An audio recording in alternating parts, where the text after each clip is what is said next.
Ayan group of ইন্ডাস্ট্রির মালিক হবার পরেও কেন শ্বশুর বাড়িতে ঘর জামাই থেকে সকলের অত্যাচার সহ্য করছে, আজকে আমরা এই ঘটনাটি জানব।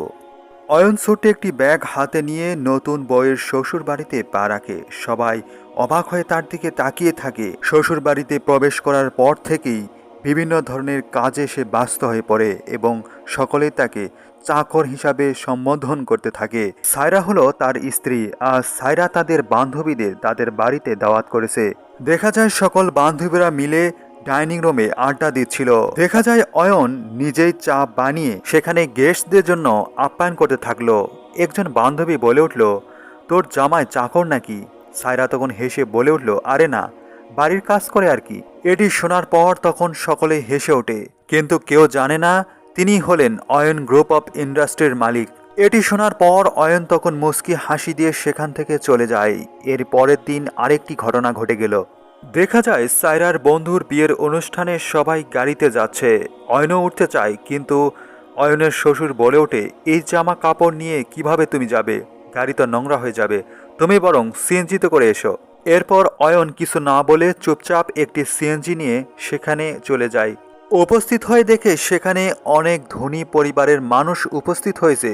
দেখা যায় সে অনুষ্ঠানের কিছু ধনী ব্যক্তিবর্গ অয়নকে স্যার হিসাবে সম্বোধন করছে, কিন্তু অয়ন এ ব্যাপারকে কোনো পাত্তাই দেয় না এবং সে সামনের দিকে এগিয়ে যায়। এরপর দেখা যায় সে অনুষ্ঠানে অয়ন আসতে দেরি করায় তার স্ত্রী তাকে অনেকভাবে অপমান করতে থাকে। অয়ন এত কোটিপতি হবার পরেও বাজার করা থেকে শুরু করে রান্নাঘরের কাজ, এমনকি সায়রার হাই হিল আনতে দৌড়ানো, একই সাথে নিজের কক্ষে না থেকে নিচতলায় দারোয়ানের ঘরে ঘুমানো, সব কিছুই করে যায়। মুখে একটি অভিযোগও নেই। তবুও একটা সময় সায়রা বলে ওঠে, তোমার মতো একজনকে বিয়ে করেই বুঝেছি ভালোবাসায় আমার ভুল ছিল। আমি যদি আগে জানতাম তুমি এতটা গরিব, তাহলে আমি তোমাকে বিয়েই করতাম না। দেখা যায় প্রতিদিন সকালে বাজারের নাম করে অয়ন যায় অফিসে, বিজনেস সামলায়, বড় বড় চুক্তি করে, প্রতিদিন ফেরে দারোয়ানের মতো চেহারা নিয়ে। এরপর একদিন ঘটে অন্যরকম ঘটনা।